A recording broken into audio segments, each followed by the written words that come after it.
আসসালামু আলাইকুম। কেমন আছেন সবাই?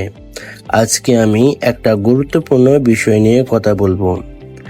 আমাদের দেশে অনেকেই চাকরির চিন্তায় থাকেন, কিন্তু চাকরি সব সময় পাওয়া যায় না। অথচ আমরা যদি একটু সাহস করে ছোট্ট করে একটা ব্যবসা শুরু করি, তাহলে আমরা শুধু নিজের জন্য নয়, অন্যদের জন্য কর্মস্থানের সুযোগ তৈরি করতে পারি।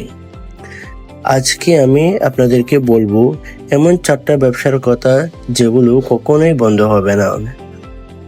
আপনি চাইলে খুব অল্প টাকায় শুরু করতে পারবেন, আর চাইলে বড় করে তুলতে পারবেন।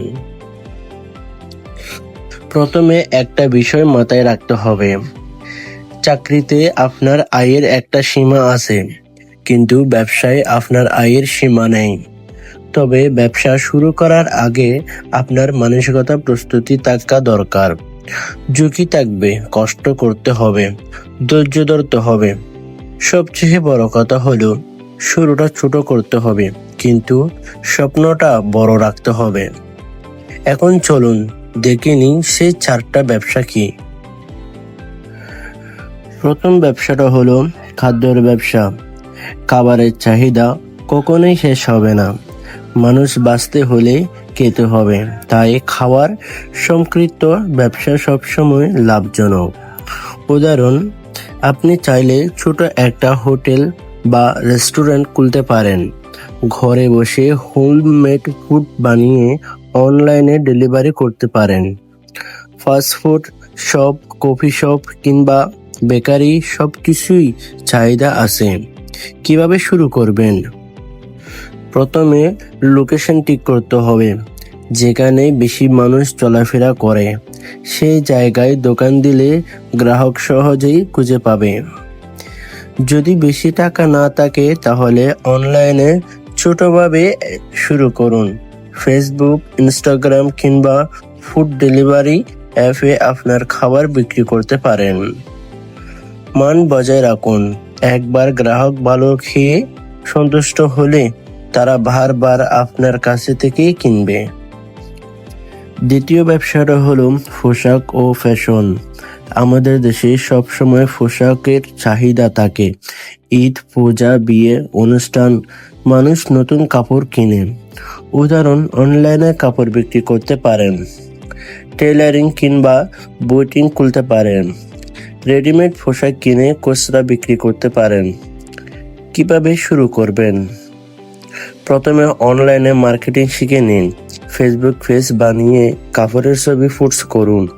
সরাসরি দোকান দিতে চাইলে এমন এলাকায় শুরু করুন। নতুন ডিজাইন আনুন যাতে গ্রাহকরা আকৃষ্ট হয়। তৃতীয় ব্যবসাটা হলো শিক্ষা এবং স্কুল ভিত্তিক ব্যবসা। শিক্ষা হলো এমন একটা বিষয় যার চাহিদা কখনোই শেষ হয় না। উদাহরণ, ছোট একটা কোচিং সেন্টার খুলতে পারেন। ইংরেজিতে computer, graphic design, web design শেখানোর ট্রেনিং সেন্টার খুলতে পারেন। অনলাইনে কোর্স বানিয়ে বিক্রি করতে পারেন। কিভাবে শুরু করবেন? যদি আপনার নিজের কোনো স্কিল থাকে সেটা শেখানো শুরু করুন। প্রথমে ছোট রুম ভাড়া নিয়ে বা নিজের ঘরে টিউশন শুরু করুন। ধীরে ধীরে বড় করুন। এখানে সবচেয়ে বড় জিনিস হলো আপনার জ্ঞান আর দক্ষতা। এটা দিয়ে আপনি অনেক দূর এগোতে পারবেন। চতুর্থ ব্যবসা হলো কৃষি এবং দিন দিন প্রয়োজনীয় জিনিস। আমরা যতদিন বেঁচে আছি, খাবার, শাকসবজি, চাল, ডাল, দুধ, ডিম এইসবের চাহিদা সব সময় থাকবে। উদাহরণ, ছোট একটা মুদির দোকান, অনলাইনে গ্রোসারি ডেলিভারি, মাছ, মুরগি, সবজি চাষ করে বিক্রি করা। কিভাবে শুরু করবেন? অল্প পুঁজিতে মুদির দোকান দিয়ে শুরু করা যায়। স্থানীয় কৃষকের কাছ থেকে মাল কিনে অনলাইনে ডেলিভারি দিতে পারেন। ছোটখাটো খাবার করে ডিম, দুধ, সবজি বিক্রি করতে পারেন। শুধু ব্যবসা শুরু করলে হবে না, সেটা চালিয়ে যাওয়াটা আসল চ্যালেঞ্জ। কিছু টিপস বলি। সব সময় গ্রাহকের বিশ্বাস অর্জন করুন। পণ্যের মান বজায় রাখুন, অনলাইনে প্রমোশন দিন, খরচ নিয়ন্ত্রণে রাখুন। তো বন্ধুরা, আজকে আমরা জানলাম 4টা ব্যবসার কথা: খাদ্যের ব্যবসা, পোশাক ব্যবসা, শিক্ষা ও স্কুল ব্যবসা, আর কৃষি ও দিনদার জিনিসের ব্যবসা।